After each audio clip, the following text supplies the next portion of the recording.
Assalamualaikum warahmatullahi wabarakatuh. Pada kesempatan kali ini kita akan membahas mengenai fungsi produksi, di mana fungsi produksi kita bahas dulu mengenai produksi.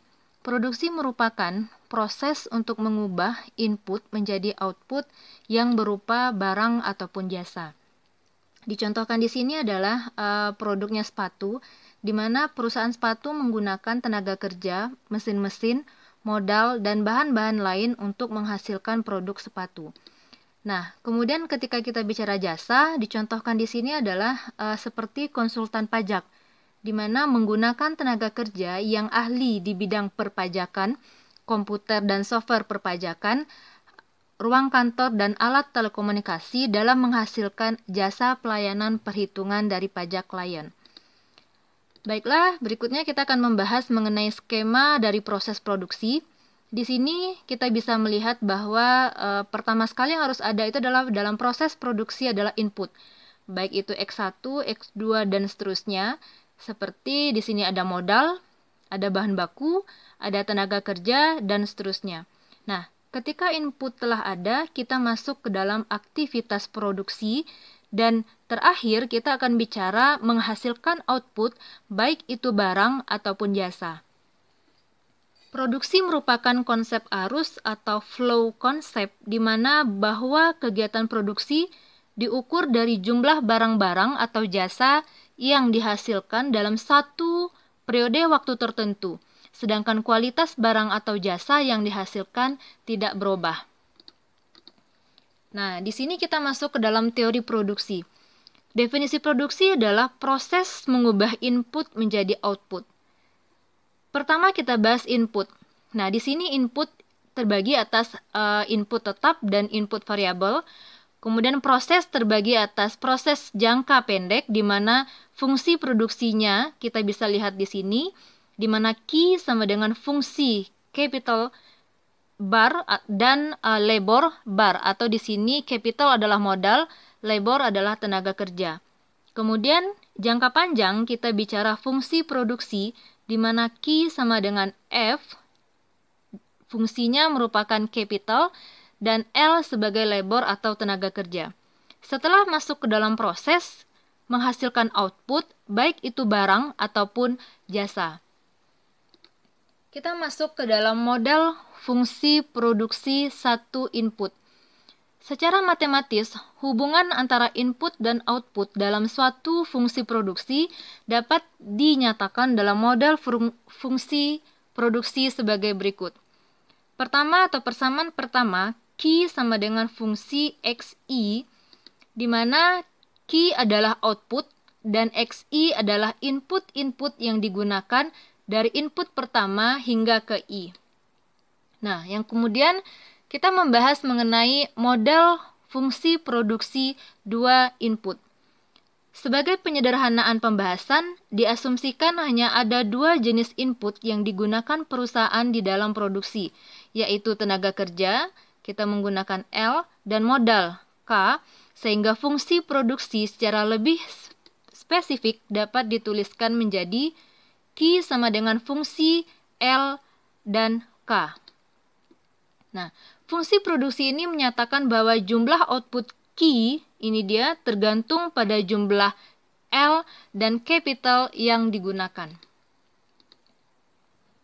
Kita bisa lihat di sini fungsi produksi dengan dua input di mana Q sama dengan fungsi L dan K, di mana keterangannya Q adalah produk, K adalah capital atau modal, L adalah labor atau tenaga kerja. Sekarang kita akan membaca atau melihat ada angka-angka dari tabel ini.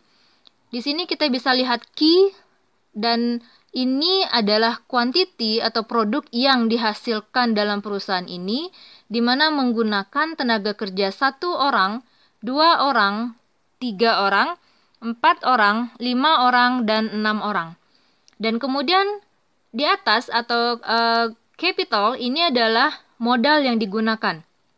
Diasumsikan modal yang digunakan 1 miliar, 2 miliar, 3 miliar, 4 miliar, 5 miliar, dan 6 miliar.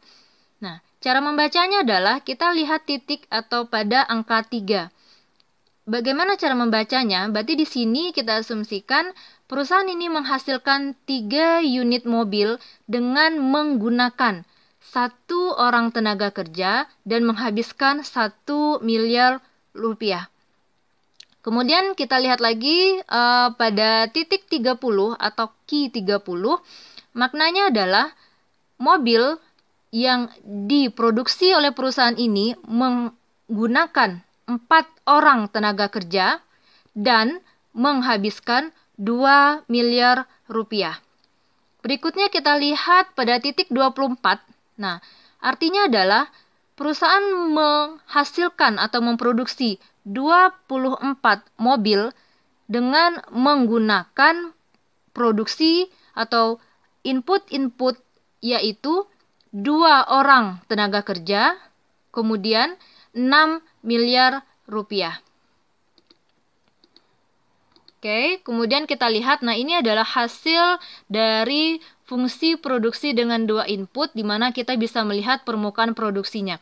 Nah ini dia, ini adalah diasumsikan 3 unit mobil, ya, di mana dari 3 unit mobil ini menggunakan 1 orang tenaga kerja, kemudian menghabiskan 1 miliar rupiah.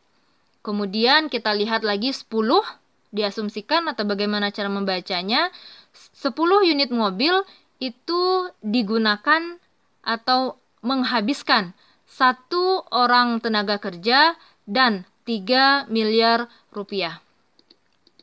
Nah, di sini kita bisa lihat perbandingannya antara permukaan dari fungsi produksi dengan 2 input, ini dia ya, berarti labor berada di sini, kemudian capital berada di sini, dan ini adalah permukaan dari output yang dihasilkan. Ini 3, 8, 12, 14, dan 12. Berarti ini ya, ini adalah angka-angkanya ketika permukaan dari fungsi produksi ini menjadi seperti ini. Nah, kemudian kita bisa melihat di sini fungsi produksi dengan menggunakan 1 variabel input.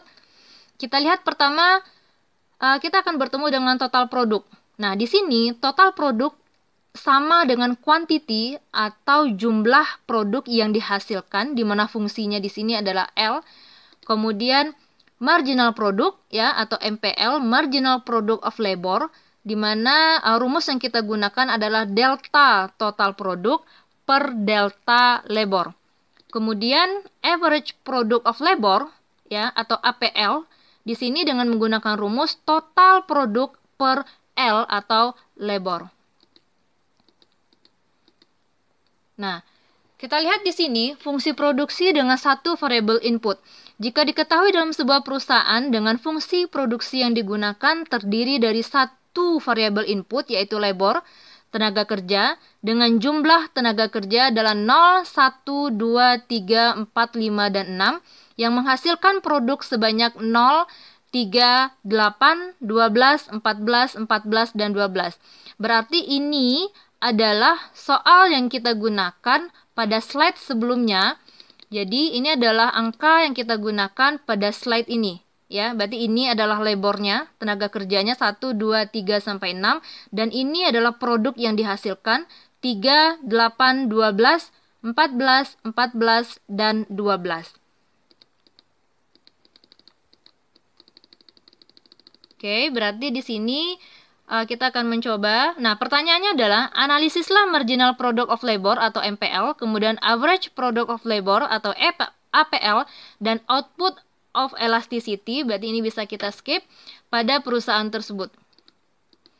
Nah, di sini total produk atau TP, total produk merupakan keseluruhan output yang dihasilkan dari hasil penggunaan sejumlah faktor produksi tertentu.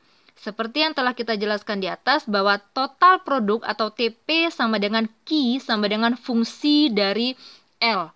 Nah, ini dia ya angka yang kita gunakan tadi, L 0 sampai 6, quantity 0 sampai 12.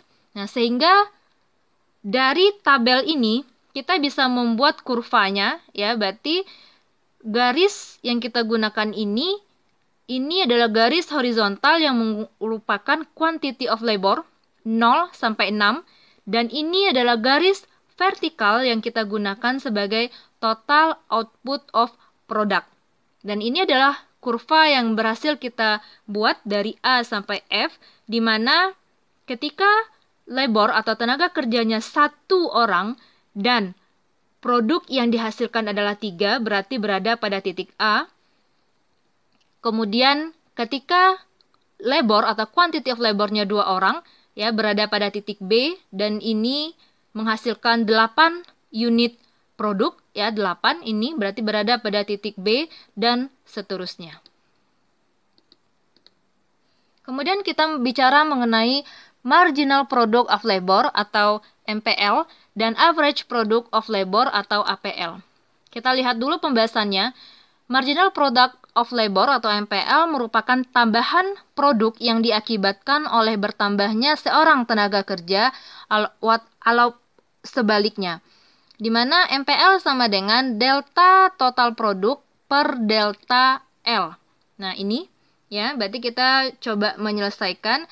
Sedikit mengingat ketika kita bicara delta adalah perubahan dari produk atau total produk yang dihasilkan pada perusahaan.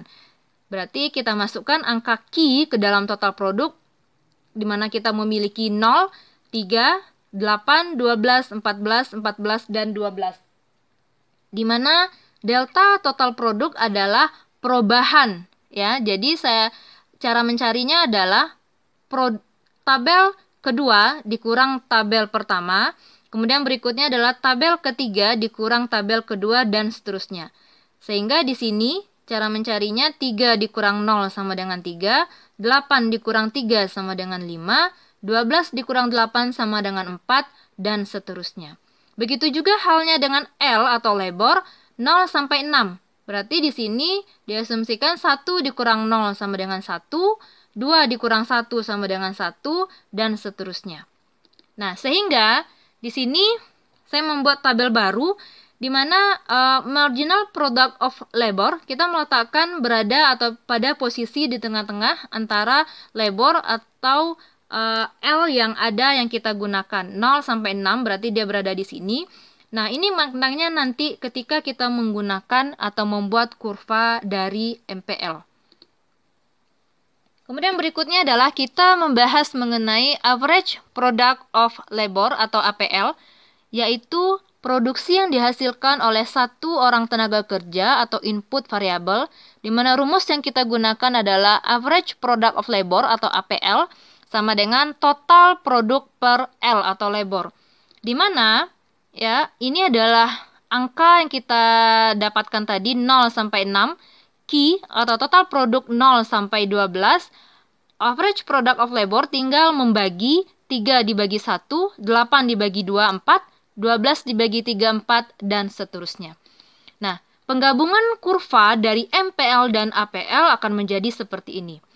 Kalau kurva APL mungkin saya rasa ini tinggal menambahkan saja. Nah, kurva MPL di sini kita memulai dari 0,53 ya, di sini 0,53 karena dia merupakan penambahan produk atau selisih produk kedua dengan produk pertama. Sehingga kurva yang kita hasilkan dari MPL adalah seperti ini.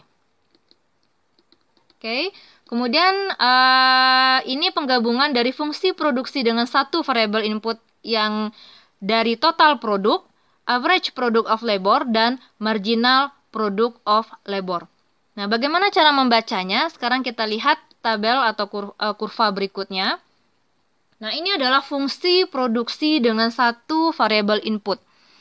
Di sini kita memiliki 3 titik yang diperlukan, yaitu G, kemudian H, kemudian J, di mana ditunjukkan pada kurva produk total. Ini dia total produk dalam gambar ini, dan masing-masing titik mempunyai tempat pada kurva AP dan average produk dan marginal produk.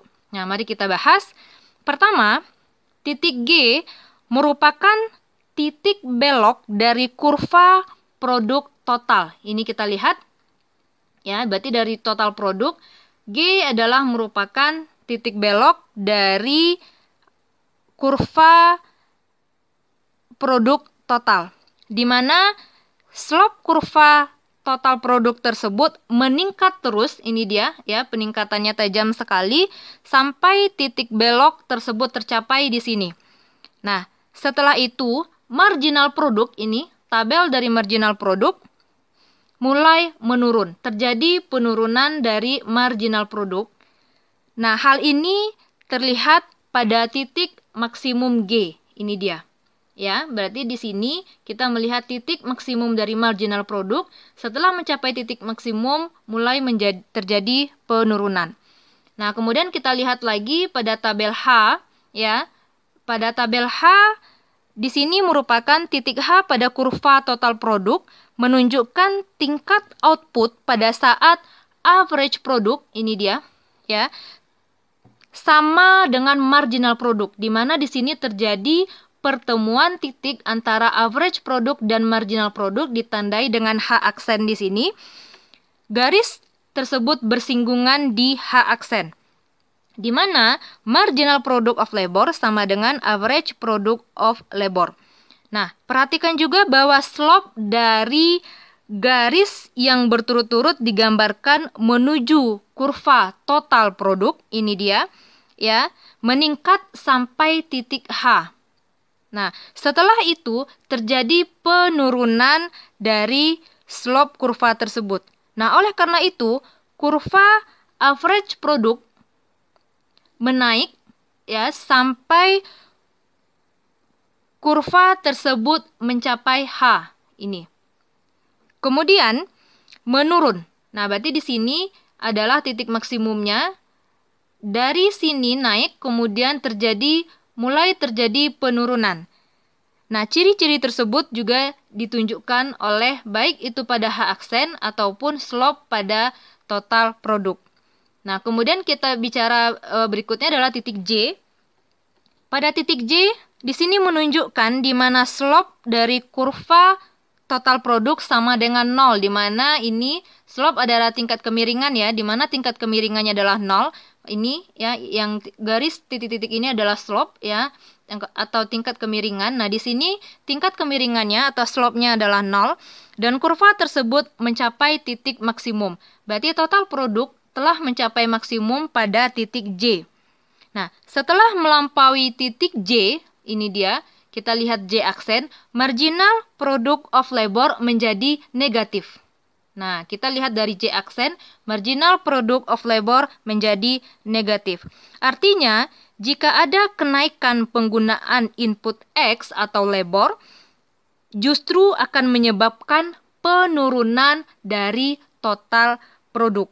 Nah, yang terlihat pada titik J aksen, yaitu suatu titik di mana kurva marginal produk berpotongan dengan sumbu X, ini dia. Oke, terjadi perpotongan antara marginal produk dengan sumbu X. Nah, berarti kita lihat pada kurva ini ada 3 stage atau bisa saya katakan tahapan. Ini adalah tahapan pertama atau stage 1 of labor. Kemudian ini adalah tahap kedua, stage 2 of labor. Kemudian ini adalah tahapan ketiga atau stage 3 of labor. Penjelasan berikutnya kita bisa melihat tahap-tahap dari produksi di atas. Nah, tahap pertama ya, kita bisa melihat di sini produksi total atau total produk mengalami pertambahan yang semakin cepat. Nah, tahap ini dimulai dari titik origin semakin ke satu titik pada kurva total produk di mana AP atau produksi rata-rata maksimum dan titik ini di mana AP sama dengan MP. Nah, berarti kita bisa melihat di sini AP sama dengan MP. AP sama dengan MP. Di sini dia. Terjadi titik atau pertemuan titik antara average produk dengan MP. Berarti ini adalah stage 1 atau tahapan pertama. Berikutnya kita akan melihat tahapan kedua. Tahapan kedua adalah produksi total atau total produk pertambahannya semakin lama semakin mengecil.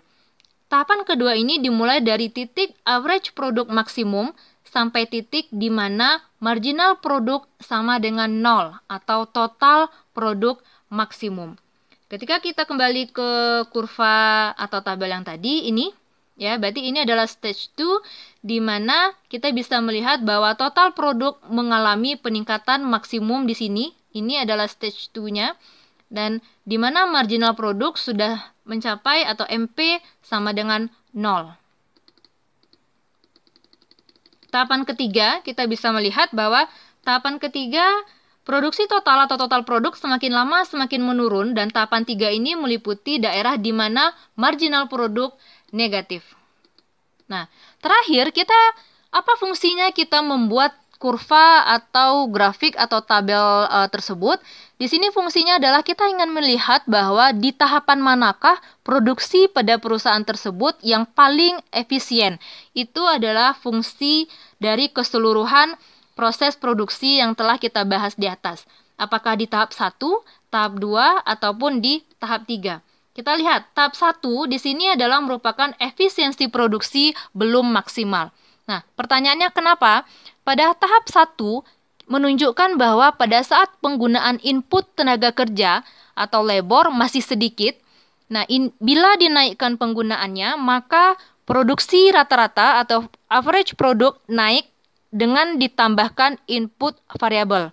Asumsinya, harga input tenaga kerja tetap, maka dengan naiknya produksi rata-rata atau cost of production per unit akan menurun dengan ditingkatkannya produksi output. Nah, berarti di sini belum terjadinya atau efisiensi produksi belum maksimal. Kita lihat tahapan berikutnya. Tahapan ketiga di sini dimaknai bahwa efisiensi produksi telah melampaui kondisi maksimal. Pada tahapan ketiga meliputi daerah di mana produksi marginal atau MP negatif. Pada tahap ketiga ini penggunaan input sudah banyak sehingga total produk justru akan menurun. Jika penggunaan input tenaga kerja diperbesar, maka marginal produk akan negatif. Nah, artinya efisiensi produksi telah melampaui kondisi maksimal. Nah, yang terakhir adalah di antara tahapan 1 dan tahapan 3, kita memiliki tahapan kedua. Nah, artinya apa? Di sini adalah efisiensi produksi maksimal terjadi